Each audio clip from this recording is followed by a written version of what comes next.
Gracias a usted, doctor Carlos Augusto, y a todas las personas que nos acompañan en esta tarde, en estas importantes jornadas latinoamericanas.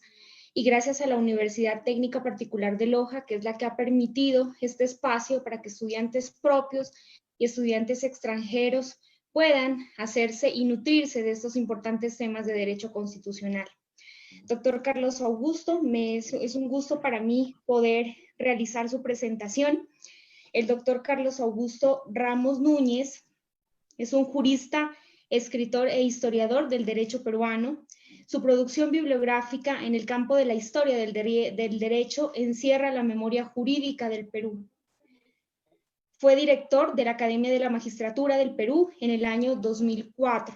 Asimismo, fue elegido como magistrado del Tribunal Constitucional del Perú para el periodo 2014 a 2019 por el Congreso de la República dicha elección.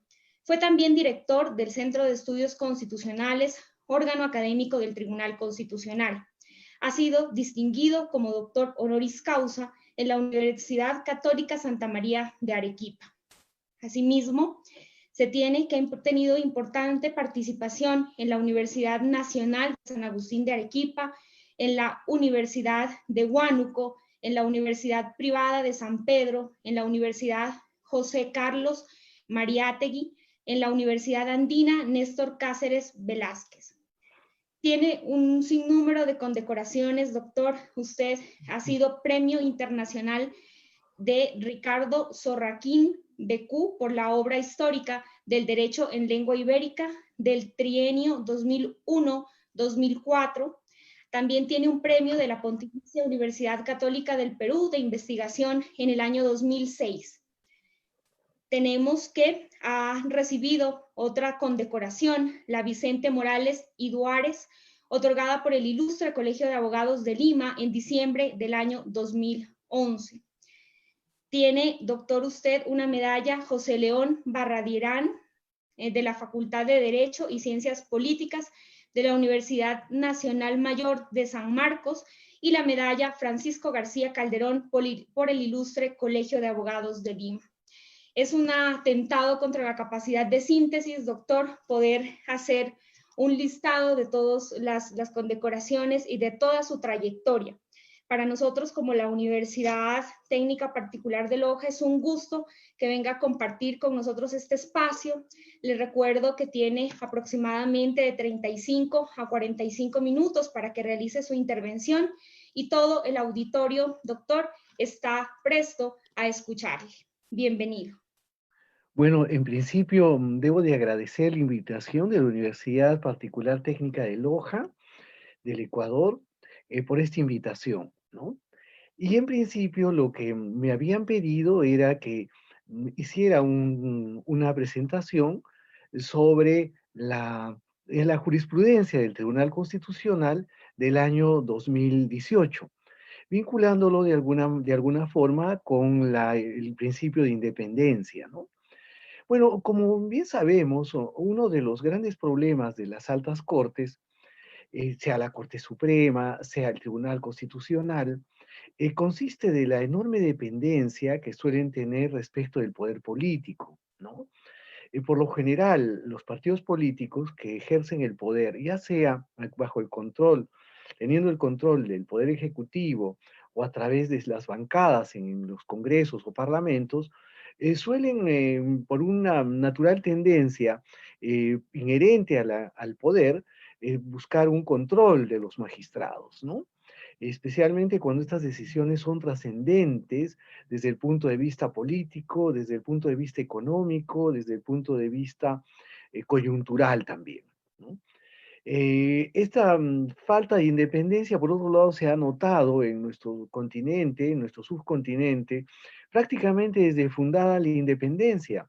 En las tradiciones de Ricardo Palma, las tradiciones peruanas de Ricardo Palma, por ejemplo, se describe el caso de un oidor de la Audiencia de Lima, con los años iniciales de la conquista, los años iniciales de la conquista, cuando el rey de España nombró por primera vez a un virrey, Núñez de Vela, Blasco Núñez de Vela, que Gonzalo Pizarro, uno de los conquistadores, que no estaba de acuerdo con el nombramiento del virrey, y que además veía que los intereses de los encomenderos se veían afectados, habida cuenta que el rey de España había dispuesto que las encomiendas no tuvieran un carácter perpetuo, sino que se limitaran a una sola vida, entonces libró una guerra, ¿no? Contra el poder real, ¿no?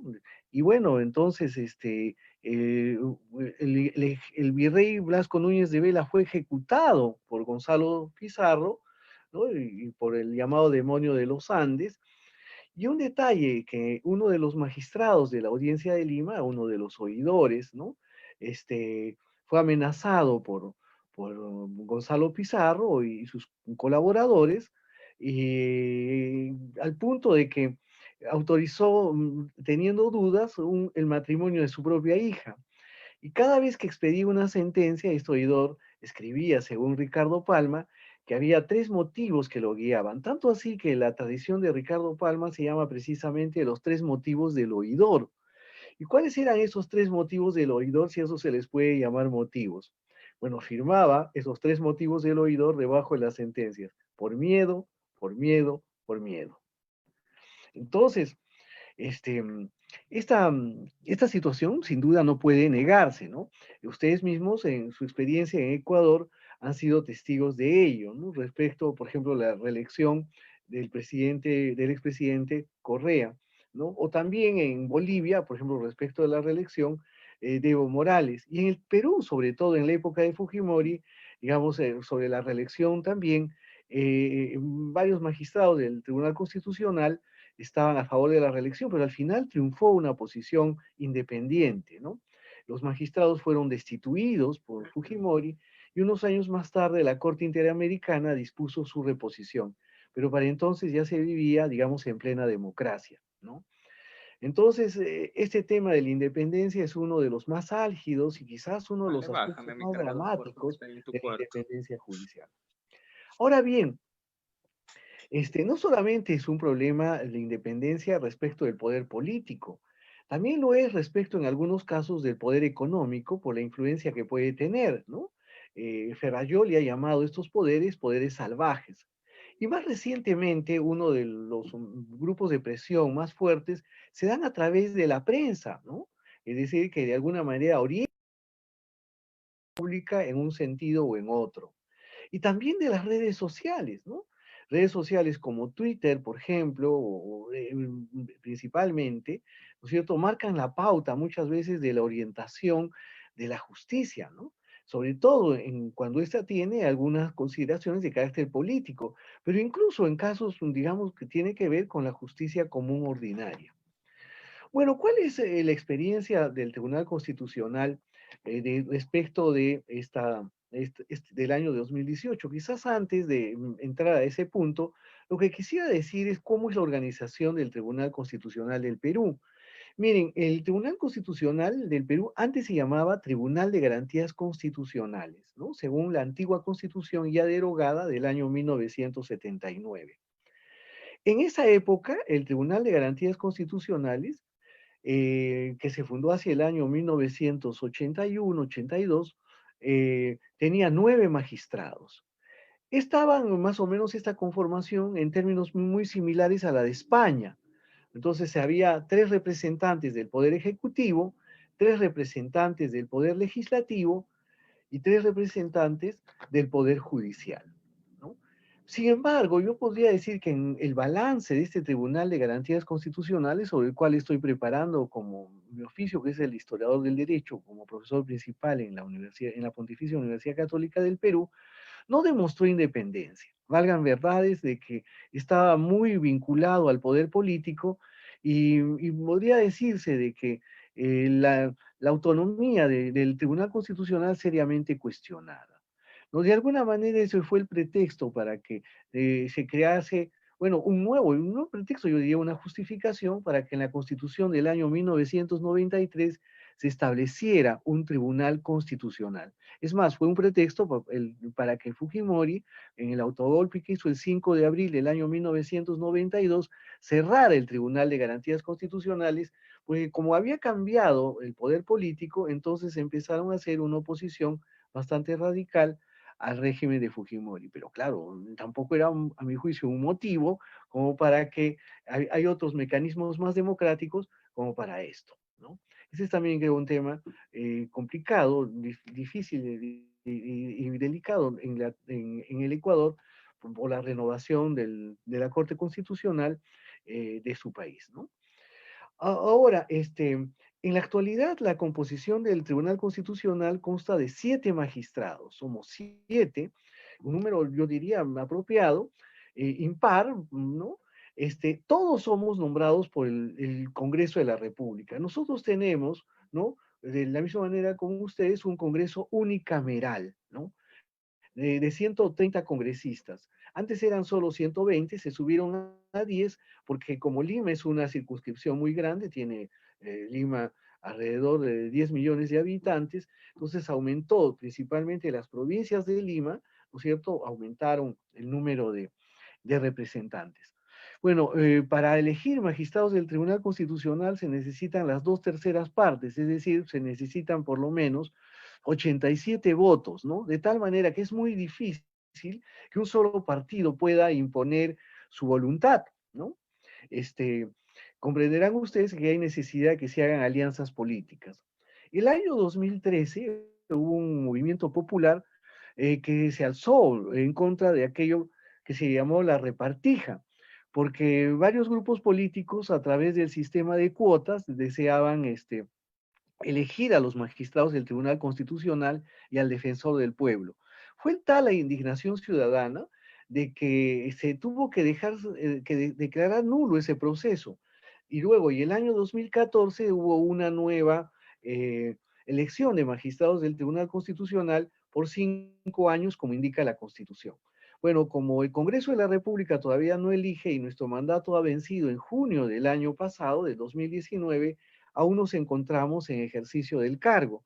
Y en este preciso momento, ¿no es cierto?, se está aprobando un reglamento para la renovación del Tribunal Constitucional, se entiende que por vías democráticas, pero mientras tanto, por lo menos yo calculo hasta abril o marzo del próximo año no va a haber renovación del Tribunal Constitucional, de tal manera que estamos obligados a mantenernos, ¿no es cierto?, en el cargo. Es también cierto de que esto no sabemos si ese Congreso nos va a elegir o el que se componga el próximo año, ¿no? Hay incertidumbre. No es el único caso que precisamente en algunos países, incluso en aquellos como España, donde se eligen representantes del Congreso, suele haber un retraso, lo mismo en Italia, ¿no? Este, bueno, pero yo diría que en líneas generales hay una independencia de los magistrados, un equilibrio. Podría decirse que hay un equilibrio ideológico, hay posiciones, por ejemplo, yo diría conservadoras, ¿no? En colegas como José Luis Ardón, como el doctor Ferrero, posiciones más o menos más radicales, digamos en una línea de izquierda, como la actual presidenta del Tribunal Constitucional, la doctora Marianela Ledesma, o de una izquierda algo más moderada, como la de Eloy Espinosa Saldaña, un reconocido constitucionalista. Yo diría que soy una especie de bisagra en el Tribunal Constitucional, políticamente me definiría como un extremista de centro, ¿no? Más o menos, o una especie de centro radical, ¿no? Porque creo que hay muchos aspectos que deben de cuidarse, el medio ambiente, en fin, pero también soy alguien que cree en la inversión privada como un mecanismo de desarrollo, de progreso, ¿no? Bueno, ¿cuáles han sido las sentencias más importantes del año 2018? Bueno, como director del Centro de Estudios Constitucionales, y bueno, terminando la conferencia, pasaré un enlace, ¿no? Es decir, publicamos este libro que está acá, ¿no? La jurisprudencia relevante del Tribunal Constitucional. Desde hace mucho tiempo, desde mi antecesor, el doctor Gerardo Eto Cruz, hemos publicado la jurisprudencia del Tribunal Constitucional, los casos más relevantes. Por supuesto, todos los casos los tenemos en línea, en internet, y también tenemos los casos publicados a través del Diario Oficial El Peruano. Pero no podemos publicar todos los casos en formato de libro, eso sería sumamente complicado, tomaría muchas páginas, ¿no? De tal manera que tenemos que hacer una elección de aquellos casos que son los más relevantes, ¿no? Es decir, a mi juicio, los casos más relevantes serían los siguientes, ¿no? De ese año. Eh, el Tribunal Constitucional autorizó la devolución de los aportes del FONAVI a los trabajadores. El FONAVI es un fondo nacional, era porque desapareció, un fondo nacional de vivienda. Y entonces los trabajadores pedían de que se les restituyera sus aportes. Bueno, la demanda en realidad a través de un amparo, es decir, una tutela directa, lo que buscaba, perdón, no era una tutela directa, no era un amparo, era una acción de inconstitucionalidad. Lo que buscaba era que se devolvieran los aportes de los trabajadores, lo que habían pagado las empresas privadas por los aportes y lo que había pagado el Estado por los aportes, ¿no?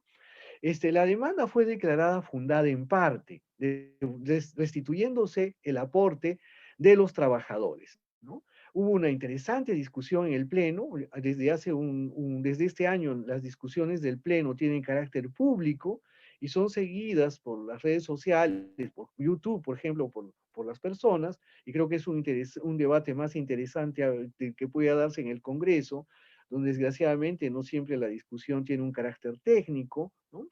Ni están dotados de un conocimiento jurídico, ¿no? Los representantes, y creo que esa es una buena idea.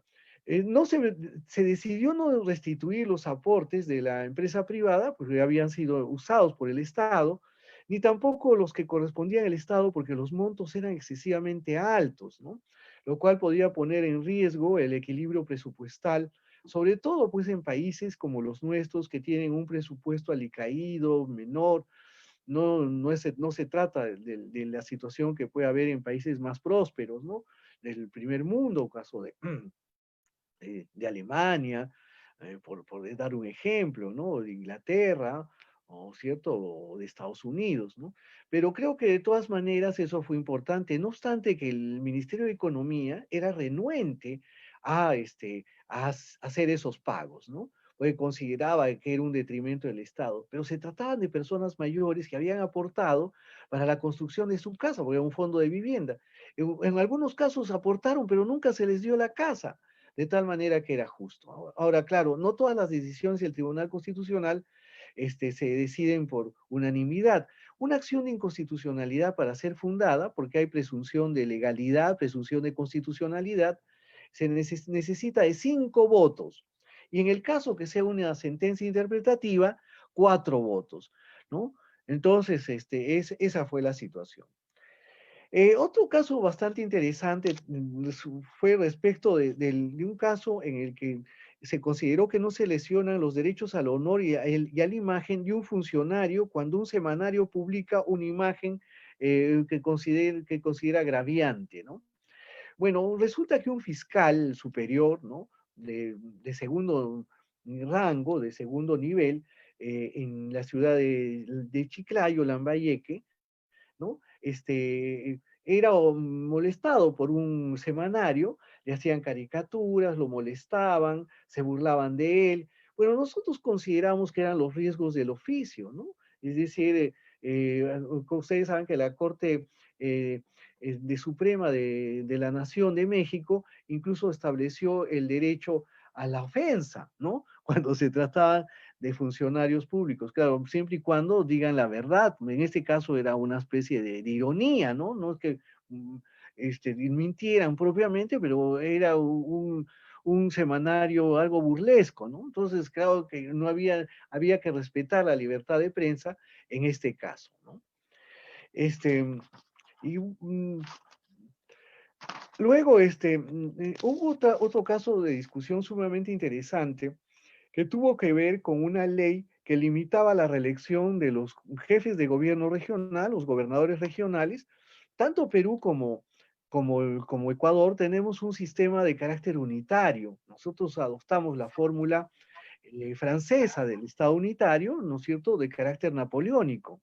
Nosotros no elegimos un sistema de carácter federal al sistema norteamericano, como ocurrió con otros países como México, como Argentina, como Brasil, ¿no? El caso de Brasil desde el año 1891, ¿no? Con Rui Barbosa, el artífice de la constitución brasileña con el que se estableció la república y se estableció el sistema federal. Entonces el nuestro es un sistema unitario, pero también es un sistema descentralizado, ¿no? Pero bueno, los alcaldes y los gobernadores no son necesariamente eficientes, ¿no? Y muchas veces, por lo menos en el Perú, han sido cuestionados por actos de corrupción. Entonces salió una ley que limitaba su mandato a una sola vez.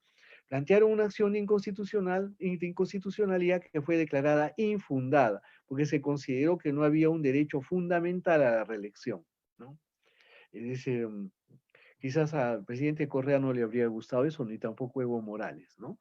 Es decir, ustedes ahí pueden darse cuenta de un grado de independencia de la magistratura, del Tribunal Constitucional, en la medida de que se trataba de una clara demostración de independencia frente a esta clase de poderes, ¿no? Otro tema que generó una gran discusión fue la publicidad estatal, ¿no? Resulta de que eh, la publicidad estatal constituye un derecho a la información. Este es un voto de los 7 magistrados, 6 votamos a favor de que se declarara la inconstitucionalidad. ¿Por qué? Porque un político llamado Mauricio Mulder, del Partido Aprista Peruano, junto con la bancada de Fuerza Popular del Fujimorismo, dictaron esta ley, ¿no? De alguna manera porque los diarios, ¿no? Los periódicos cuestionaban su actuación y según los demandantes favorecían al gobierno en virtud en este caso al gobierno de Pedro Pablo Kuczynski, que fue declarado que renunció, dadas las presiones políticas, estuvo a punto de ser vacado, pero en realidad no hubo una vacancia, sino este, una renuncia por su parte, dado que existían unas investigaciones judiciales. Bueno, eh, otro caso también importante tiene que ver con la justicia penal, ¿no? Era muy frecuente que los jueces de pronto absolvían en primera instancia y luego el fiscal, el representante del Ministerio Público apelaba y resulta que en segunda instancia los condenaban, ¿no? Entonces se consideró que en este caso, si la corte, una corte superior o una sala penal consideraba que había elementos para la condena, lo que tenía que hacer es disponer que el juez penal, si por ejemplo se trataba de un proceso sumario, en un proceso de carácter, un tribunal unipersonal, que a mí me parece que es una contradicción in terminis, hiciera una nueva sentencia, ¿no? Entonces, y recién en apelación podía revisarse el caso por la sala penal o la Corte Superior, que es básicamente lo mismo, ¿no? Entonces, es una batalla muy grande la que hay con la justicia penal por los excesos que suele cometerse en una sociedad tremendamente mediatizada como la contemporánea, ¿no? Otro caso tuvo que ver con un expediente, también un proceso de inconstitucionalidad sobre lo que se entiende por carácter secreto en el ámbito de la seguridad y de la defensa nacional. La ley, el decreto legislativo que se impugnó, decía de que se considerará dentro del ámbito de la seguridad y la defensa nacional todo aquello que resulte aplicable. Era una norma muy genérica, ¿no? Una norma estándar. Es decir, de pronto el Ministerio de Defensa podría decir, esto forma parte de un secreto militar, esto forma parte de la seguridad o de la defensa nacional. Entonces nosotros con eso considerábamos que se estaba limitando la información. Y no solamente eso, sino detrás de eso, como ocurrió en regímenes pasados, podría esconderse malos manejos de los fondos públicos, ¿no? Entonces, por esa razón, se declaró fundada la acción de inconstitucionalidad. Otro caso que también fue muy sonado, sobre todo en el ámbito, digamos, de la profesión legal y de los estudiantes de derecho, tuvo que ver con una joven estudiante de derecho en ese momento, ¿no es cierto?, que asistió a una fiesta en la que estaban varios abogados, entre ellos donde hacía sus prácticas en un estudio legal, ¿no? Y la chica bebió, ¿no? Se emborrachó y bueno, alguien aprovechando esa condición, estando ahí inconsciente, sostuvo relaciones sexuales, ¿no? La chica esta se demoró en hacer la denuncia del caso, por lo cual la denuncia fue archivada, ¿no? Y un poco que la argumentación de la fiscalía iba por el lado de que se trataba de una mayor de edad, de que había consumido alcohol por su propia cuenta, que ella misma se había puesto en riesgo. El Tribunal Constitucional declaró a través de un amparo nula esta decisión judicial por falta de motivación, ¿no? Y bueno, el problema que después la Fiscalía ratificó su punto de vista en cuanto al archivo. Bueno, ese ya es un asunto que más depende de la justicia ordinaria que de nosotros mismos, ¿no? Pero de todas maneras quedó como un antecedente importante, como un precedente por parte nuestro de que no debe considerarse el tema de la edad, ¿no? Y también eso de la autopuesta en peligro, tratándose de violación, debe ser bastante relativo, ¿no? Porque esto da lugar a manifestaciones machistas, patriarcales, que a una sociedad contemporánea no debemos tolerar, ¿no? Un caso muy interesante es el de Díaz Cáceres de Tinoco. La señora en el departamento o la región de Huaraz, ¿no? Ancash, ¿no? Donde hay personas quechohablantes, en Carhuaz, en un pueblito, se dirigió a la administración pública. Ella era una ambulante, una pequeña comerciante, ¿no? Y bueno, cuando se acercó y le quitaron su puesto, y entonces dijo, yo quiero hacer mi reclamo, ¿no? Y le dijeron en la municipalidad, oiga señora, usted tiene que hacer su reclamo, porque era quechohablante, llenando un formulario, el formulario estaba en español, no en castellano, es decir, la señora la desviaron, ¿no? Entonces presentaron sus abogados, ¿no? Activistas también, a mí me parece que eso es también muy importante para que la justicia constitucional funcione un amparo que fue declarado fundado, ¿no? Y además sirvió de pauta para el primer caso de seguimiento de las sentencias del Tribunal Constitucional. Se dispuso, fue toda una acción nacional, un mapa, ¿no? que tuviera un carácter idiomático para todo el Perú. Y se dispuso que las personas quechohablantes o aymara hablantes o de otras lenguas aborígenes tenían el derecho de expresarse en su lengua nativa y que los funcionarios del Estado, no solamente de esa municipalidad, estaban en la obligación de establecer mecanismos para que puedan expresarse en su propio idioma, ¿no es cierto? Que además están reconocidos en la Constitución. Bueno, además, tuvimos la ocasión, después de que se verificara por parte del Ministerio de Educación, por parte del Ministerio de Cultura, a través de esta acción de seguimiento, el cumplimiento cabal de esta decisión, ¿no?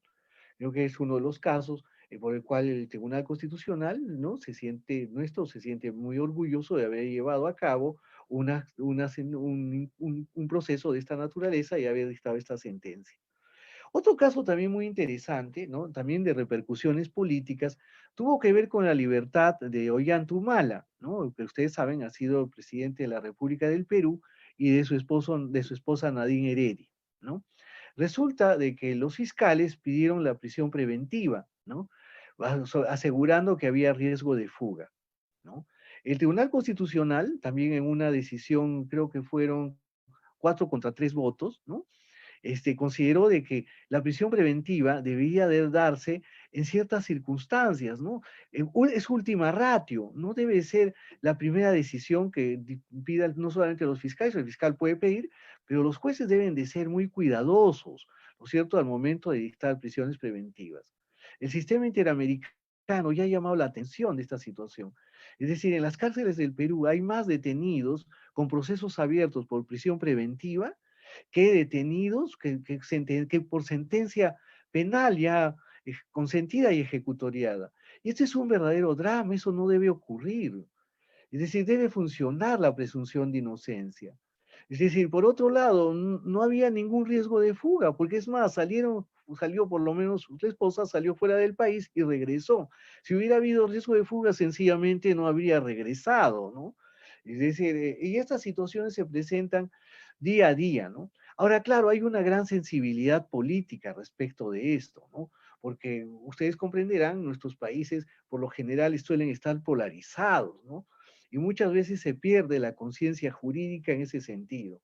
Algo que un estudiante de derecho, que un abogado, que un juez nunca debe de perder, ¿no? Es decir, porque eso también significa independencia. Entonces, porque de pronto, miren, en el Tribunal Constitucional nuestro, de pronto en un caso de prisión preventiva, un magistrado sostenía una posición respecto de un político, pero en otra, en el mismo caso, un caso en la misma situación de prisión preventiva, en contra, ¿no es cierto? Y viceversa. Entonces eso demuestra de que no hay un principio jurídico que seguir, sino de pronto puede entenderse eso como una suerte de conveniencia política, ¿no? Puede entenderse, seguramente ellos tenían sus razones, pero no debe de ser así. El juez tiene que tener independencia muchas veces de sí mismo, es decir, evitar esa clase de prejuicios, ¿no? Ideológicos, políticos, ¿no es cierto? Porque ante todo tiene que ser independiente hasta consigo mismo, porque esa es una demostración de imparcialidad, que es una de las uno de los principales principios que debe guiar la justicia, ¿no? Ya lo había dicho el Quijote, ¿no es cierto? Cuando daba consejos a Sancho Panza, cuando éste iba a asumir la función de gobernador de esta ínsula fantasiosa, la ínsula de Barataria, ¿no? Bueno, hay otra gran discusión que tiene que ver sobre el carácter laico que debe tener nuestro Estado, ¿no? No olvidemos de que por una tradición cultural reconocida en nuestra Constitución, la tradición cultural que aporta la Iglesia Católica, hay muchos, no hay una independencia plena, yo diría hasta hoy, quizás mm, tibia aún, ¿no? Respecto de, no hemos construido un Estado laico en todo el sentido de la palabra, ¿no? Hay una gran influencia de la Iglesia. Nosotros establecimos a través de una sentencia de que el principio laico no solamente es la separación entre la Iglesia y el Estado, sino también la neutralidad, ¿no? Sobre todo en materia tributaria. Bueno, pero sin embargo, aún en este caso, el Estado aún no ha implementado esta norma, ¿no? Bueno, yo creo que esto es lo suficiente respecto que dejó el año 2018. Quisiera en todo caso estar abierto a sus preguntas, comentarios y bueno, luego mm, felicitarlos por la organización de esta actividad y también a ustedes por participar de ella. Doctor Carlos Augusto, muchas gracias por su participación en este evento. Primero me excuso, fue intempestiva mi entrada en el primer momento. Mi nombre es Alexandra Ruiz, soy colombiana, tengo el orgullo de poder participar. Con razón me llamaba la atención el acento. Yo dije, debe ser de la frontera. Exactamente, Sí, soy sí, de la frontera entre Colombia y Ecuador, pero claro. tengo el orgullo de dictar unas asignaturas en la maestría de la Universidad Técnica Particular de Loja, en la maestría de Derecho Constitucional. Para mí realmente es un gusto muy grande poder contar con su participación, la que espero poder sintetizar de la mejor manera. Estuvo dividida en 3 momentos, un primero de ellos hablándonos de la independencia judicial, independencia que también debe estar marcada por la independencia política y adicionalmente la independencia del poder económico, y una que se agrega en la nueva era, que sería la independencia de las redes sociales o de esa mediatización. En un segundo momento, el doctor Carlos Augusto nos compartió de cómo es la conformación del Tribunal Constitucional en el Perú, y exactamente nos compartió que son 7 magistrados los que conforman esta alta corporación, los mismos que son nombrados por el Congreso, que es unicameral.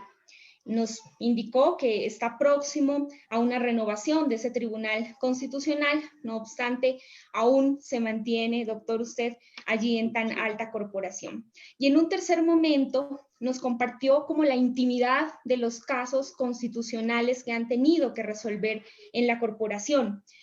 Uno propio del FONAVI, que tiene que ver en relación con el derecho a la propiedad o el acceso a la propiedad privada, de la vivienda, de acuerdo a lo que nos comentaban los fácticos, un caso que tiene que ver con la libertad de prensa, casos que tienen que ver con la reelección de algunos gobernadores conforme a la distribución territorial que tiene el Perú, un caso en torno a un estudiante de derecho que padeció o fue víctima de algún hecho ilícito y en el cual el Tribunal Constitucional, perdón, tuvo el papel de reivindicar el carácter de las mujeres, esto con un toque o un enfoque de interseccionalidad. Asimismo, nos comentó sobre algunos casos de prisión preventiva y otro del carácter laico, esto de los muchos que nos pudo contar y como repito, un poco las intimidades de esos casos, ¿no? En ese orden, doctor, le agradecemos por su participación y sí hay unas preguntas para usted que han sido elevadas por el auditorio que nos acompaña. Una de ellas es la plantea el doctor Diego Navas, que imagino, para contextualizarla un poco, tiene que ver con el caso que nos comentaba del semanario, de esa noticia agraviante y que tiene que ver con la libertad de prensa, porque la pregunta es la siguiente, la leo textualmente. ¿Cómo controlar la publicidad estatal de manera severa, firme y ejemplarizadora sin que se infrinja el derecho a la información? ¿Requiere que la repita, doctor? No, me quedó claro. No, yo creo que la idea no es controlar, ¿no? La información. Yo creo que si buscamos controlar la información desde el Estado, desde la judicatura, hay el riesgo de que recaigamos, ¿no? De que de pronto se configuren sociedades verticales, ¿no? Que se plantee el cierto tipo de autoritarismo. Yo he sabido, por de cierto, de que desde algunos medios de prensa atacaban al presidente Correa, ¿no? Pero también debe haber algunos otros medios que lo defendían, ¿no? Es decir, ahora, lo de la publicidad estatal requiere una regulación, de una regulación minuciosa, ciertamente, porque puede darse el caso, definitivamente esta es una posibilidad, de que el Estado, con los mecanismos que tiene a través de publicidad estatal, por ejemplo, ahora que no se han vendido muchos periódicos, el mecanismo, a través de la publicidad estatal puedan orientarse en un determinado sentido, ¿no? Y viceversa, de pronto no se le da publicidad estatal a un medio y ese medio va a tener una posición contraria, ¿no? Lo que nosotros dimos una pauta es de que el legislador, porque esta no es competencia nuestra, dicte una nueva ley más pormenorizada, ¿no? Esta ley no se ha dictado hasta la fecha, ¿no? Es decir, desgraciadamente muchas de las exhortaciones que hace el Tribunal Constitucional quedan pues en letra muerta, ¿no? Es decir, no obstante nuestra insistencia, ¿no? Pero creo que este es un caso también, yo creo, en el que podríamos podría yo plantear una acción de seguimiento con el propósito de que el Congreso de la República pueda hacer una regulación exhaustiva, ¿no? Creo que era la pregunta respecto de esa ley, no tanto del caso del fiscal, ¿no? En el caso del fiscal, ¿no? Perdón, Antes de a leer los nombres, por favor, de los... ya. En el caso del fiscal, ahí no había más que noticia, lo que había era ridiculización, ¿no? Es decir, no había un afán de informar, ¿no? Donde sí podía haber, Me gustaría.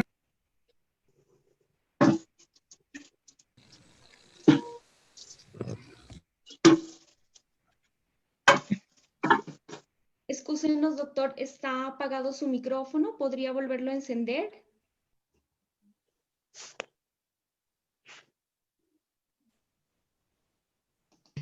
no podemos limitar eso, porque si limitamos, yo creo que estaríamos recortando un derecho fundamental, como era, digamos, el derecho a la libertad de expresión. En ese caso. Muchas gracias, doctor, por dar respuesta. El doctor dice que sí hay que ver. Pedimos, por favor, a las personas que tienen... No, sí le dije al doctor que... interferencias. Doctor, hay una pregunta que quiere elevarla una de las personas que está en el auditorio, pero pide que le abramos el micrófono. Claro que sí, cómo no, claro. Entonces, que por a las supuesto. personas que están como anfitrionas les pediría el favor de que le permitamos al señor Camilo Espinosa poder tener acceso al micrófono para poder elevar la pregunta. Claro, encantado. Encantado. Entre tanto, doctor, ya está Camilo Espinosa Ruiz. Tiene la palabra para que proceda a hacerle la pregunta al doctor Carlos Augusto. Muy buenas noches, muchas gracias. Doctor, haciendo alusión al caso que usted nos contó respecto a este tema de la violación que sufrió una estudiante, detecto aquí algo respecto al caso que usted nos contó, que aquí en el Ecuador no tiene un nombre teórico específico, pero que se le ha denominado efecto carrusel, que es que un caso de la justicia ordinaria incluye en un hierro un efecto de inconstitucionalidad que es declarado por el Tribunal o Corte Constitucional. La Corte detecta que esta actuación cometió alguna inconstitucionalidad, la regresa a la justicia ordinaria y la justicia ordinaria nuevamente vuelve a cometer el hierro. Como en este caso que usted nos cuenta que la Fiscalía se vuelve a ratificar en este tema de que ella no se cuidó y se puso en riesgo. Y por lo tanto vuelve a regresar a la Corte y nuevamente podría así prolongarse infinitamente en el tiempo. Aquí se le denomina extraoficialmente efecto carrusel a eso. Aquí en el Ecuador tenemos muchos casos de esos, sobre todo porque la anterior composición de la Corte Constitucional se demoraba muchos años en resolver casos. Yo hago seguimiento, yo me dedico a estudiar jurisprudencia de la Corte Constitucional actual y recién la Corte Constitucional actual que ve en funciones 1 año y medio está resolviendo casos de hace 12 años. Entonces, por ejemplo, casos como este, en donde hay actuaciones de la justicia constitucional y la justicia ordinaria en la que la Corte Constitucional actual declara, a ver, esta actuación vulneró derechos, pero luego de 12 años, luego de 13 años, luego de 10 años de un caso que al parecer estaba ya cerrado, que las personas ya piensan que está sacramentado, cerrado, la Corte lo reabre y declara que eso regrese nuevamente, que se retrotraigan los efectos del proceso hasta el momento de... Este caso tuvo, cuando lo resolvió el Tribunal Constitucional, 13 años. Ocurrió hace 13 años, ¿no? Ahora, claro, había también un gran malestar ciudadano, ¿no? Bueno, en este caso, ¿no? Y un tema, y la ponente, en este caso la presidenta, ¿no? Había planteado de que fuera, como la sentencia fue emitida el Día Internacional de la Mujer, ¿no? Había una connotación. Ahora sí, yo creo que había elementos suficientes para considerar que la motivación era mala, ¿no? Es decir, tendrán seguramente ellos elementos para archivar el caso después de tanto tiempo. Una denuncia planteada tardíamente, la falta de pruebas, pero tenía que decirse de que, por ejemplo, argumentos como que la mayoría de edad no es suficiente, es un elemento que se debe de considerar y hacer por ejemplo, como que si solamente pudiera haber violación a través bueno, menores de edad, o en todo caso a personas que se les obligó por la fuerza, ¿no? Es decir, considerar que, por ejemplo, una mujer que ha bebido, ¿no? Se ha autoexpuesto para que la violen, ¿no? Creo que era un argumento malo, ¿no? Un mal argumento. Entonces, creo que en ese sentido hizo bien el Tribunal Constitucional, no tanto para el caso en sí mismo, ¿no? Posiblemente el Poder Judicial tenía, no fue el Poder Judicial, fue la misma Fiscalía, elementos como que la llevaron al archivo y luego a repetir el archivo. Ahora, el otro aspecto del llamado carrusel que usted menciona, Camilo, es también muy común entre nosotros. Es decir, de pronto hasta llegan los justiciables y dicen, bueno, doctor, tengo una sentencia, y bueno, y el Poder Judicial no la quiere cumplir, ¿no? Acá dictamos un caso, el caso Tinoco, ¿no? En ese caso, ocurrió lo siguiente: establecimos principios con el propósito de que el ingreso a la carrera pública se hiciera a través de concurso, ¿no? Y siguiendo principios de meritocracia. De tal manera que personas que habían ingresado vía CAS es un tipo de contrato temporal, no podían mantenerse estables, salvo que hubieran concursado, hubiera una plaza vacante y esa plaza estuviera presupuestada. Creo que era una buena idea de mejorar el servicio en la carrera pública, pero muchos jueces laborales dijeron, no, en realidad nosotros no estamos vinculados por las sentencias del Tribunal Constitucional, ¿no? Es decir, nosotros consideramos que eso va contra la estabilidad laboral, que no reconoce la Constitución peruana, sino que nosotros en la Constitución, que es una Constitución hasta cierto punto de corte liberal o neoliberal, es decir, reconoce el derecho a la indemnización, pero no la reposición en el empleo. La reposición en el empleo ha sido desarrollada en parte por jurisprudencia del Tribunal Constitucional y en parte por jurisprudencia de la justicia ordinaria. Es decir, es una interpretación que se ha dado a, a una disposición de la Constitución. Eso es muy frecuente, ¿no? Antes, ¿cómo se resolvía el tema? El Tribunal Constitucional denunciaba a los jueces que no seguían los principios del Tribunal Constitucional ante el órgano de control interno del Poder Judicial. Y hasta habían sanciones. Muchas veces los jueces eran destituidos o eran no ratificados en los procesos de ratificación que cada 7 años se tiene que hacer. Y bueno, en la actualidad nosotros lo que hacemos, más que sanciones de esa naturaleza, es una relación de coordinación con el Poder Judicial. Ahora es cierto de que hay también esto que se ha dado a llamar en la doctrina, el choque de cortes, ¿no? Ahora creo que en estos casos un aspecto importante es poder coordinar, ¿no? Pero nada mejor como que un tribunal constitucional distinto al de la justicia ordinaria de la Corte Suprema. En aquellos países, por ejemplo, como Brasil, como Argentina, como México, en el que la Corte Suprema hace las veces de justicia ordinaria, créanme, la Corte Suprema comete muchas arbitrariedades.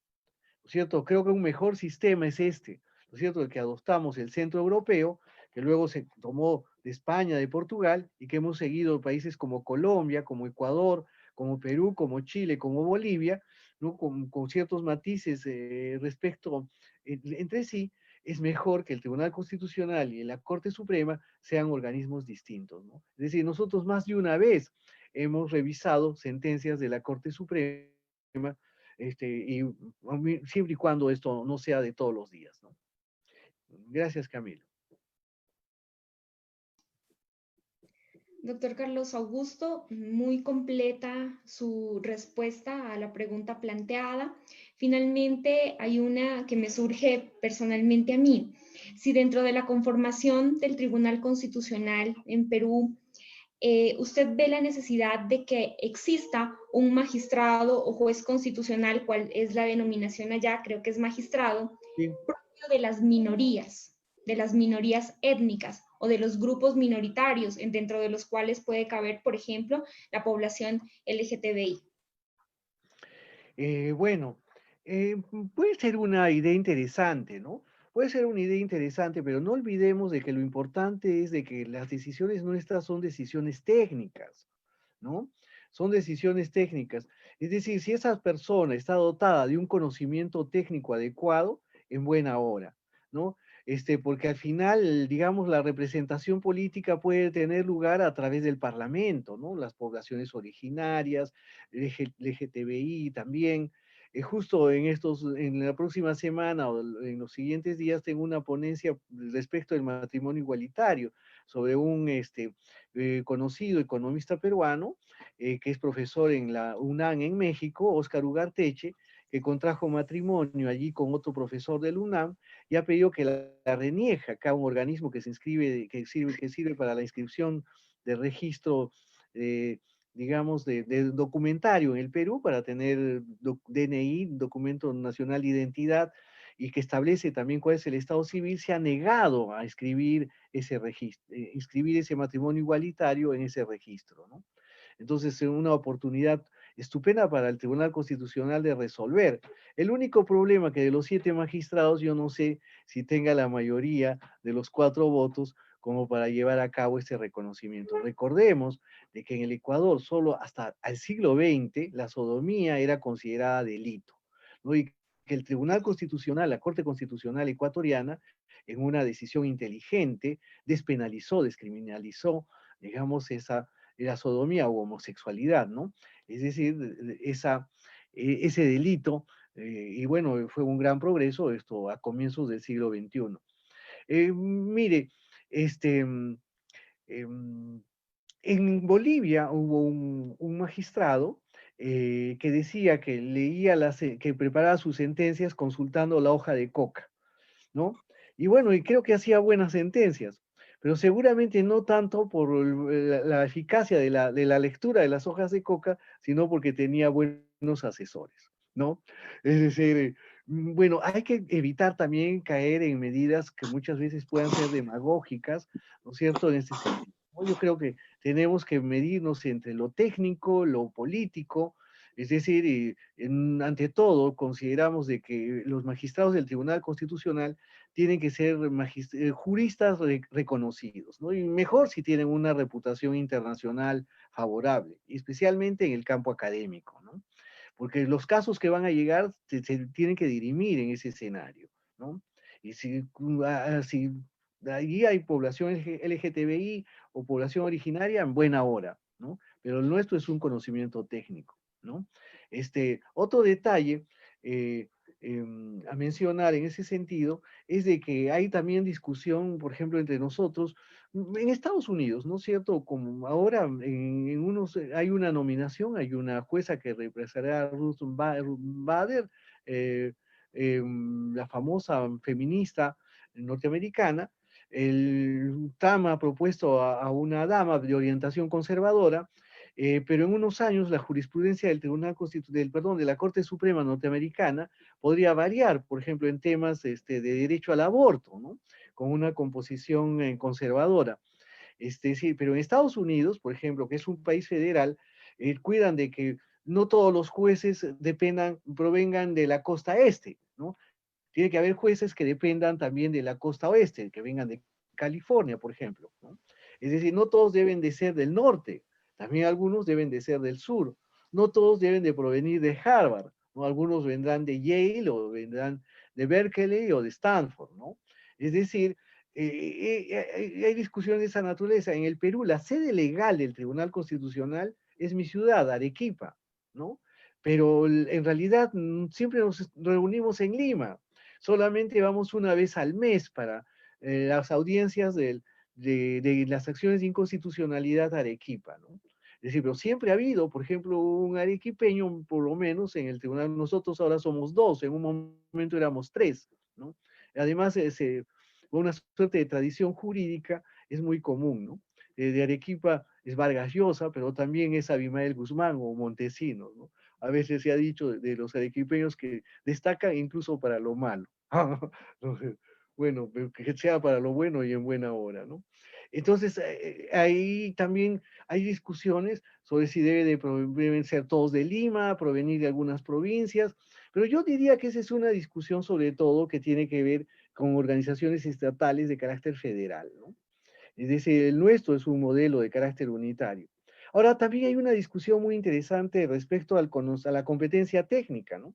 Todos los magistrados del Tribunal Constitucional deben ser constitucionalistas. El problema es que la Constitución es un tema muy serio como para que esté solo en manos de los constitucionalistas, ¿no? Por ejemplo, mi formación académica es la de un historiador del derecho, ¿no es cierto? Por ahí, alguno de mis colegas es civilista, pero cierto, hay otra colega que es especialista en procesal civil, ¿no? Con competencia académica. Pero yo diría, hay dos profesores de Derecho Constitucional, uno ya retirado, Ernesto Blume Fortini, que además es el presidente de la Academia Peruana de Derecho Constitucional, y el doctor Eloy Espinosa Saldaña, que es un reconocido constitucionalista, ¿no? Y también yo diría que hay alguna diferencia. Por ejemplo, hay jueces de carrera, como la doctora Ledesma o el doctor Miranda, que vienen del Poder Judicial. Hay otros académicos, como Eloy Espinosa Saldaña, que es profesor de Derecho Constitucional. O yo, que he sido profesor toda mi vida, digamos, de Historia del Derecho, ¿no? Yo creo que también eso es interesante, ¿no? En Bolivia se hicieron fórmulas, como por ejemplo, para que solamente se nombren magistrados además, ojo, en Bolivia hay elección para el nombramiento de los magistrados del Tribunal Constitucional, aun cuando entiendo que en tiempo de Evo Morales eran elecciones un poco manejadas, tanto así que ahí están las sentencias del Tribunal Constitucional Plurinacional Boliviano, bastante parcializadas a favor del poder político. Y bueno, y también hay también abogados, ¿no? Por ejemplo, el doctor Ernesto Blume Fortini es un abogado, vino de la Defensa Libre, un reconocido, bueno, además de profesor, un abogado, digamos, independiente. Y eso trae también una diferente manera de ver. Por ejemplo, cuando provienen del Poder Judicial los habeas corpus, que nosotros los conocemos en última instancia, los suelen rechazar aquellos jueces que provienen del Poder Judicial. ¿Por qué? Porque precisamente no quieren entrar en conflicto con el Poder Judicial, ¿no? Es decir, en cambio, los abogados, ¿no? Libres, quizás pudieran declarar fundados todos los habeas corpus que se les presentan, ¿no? Entonces, lo que hay que hacer, quizás desde la academia, es buscar posiciones intermedias. Lo mismo pasa desde el punto de vista ideológico, ¿no? Es decir, y bueno, y es muy difícil, alguien, por ejemplo, que de pronto sea de una posición de izquierda, dé razón a una empresa por un reclamo tributario, ¿no? O uno, si es de derecha, rechace ese reclamo. Entonces, ahí se necesita tener una gran prudencia y también un gran sentido práctico, ¿no? Y deshacerse de sus prejuicios, yo diría, y también es una forma de manifestar su independencia, no solamente de la política, de lo económico, de las redes, sino de sí mismo, ¿no? De sus prejuicios y de su ideología. Hasta de sus adversarios, ¿no? Muchísimas gracias, doctor Carlos Augusto. Muy completas sus respuestas, muy ilustrativas. Además, lo dejan a uno picado por seguir conversando con usted. Muchísimas gracias por su participación.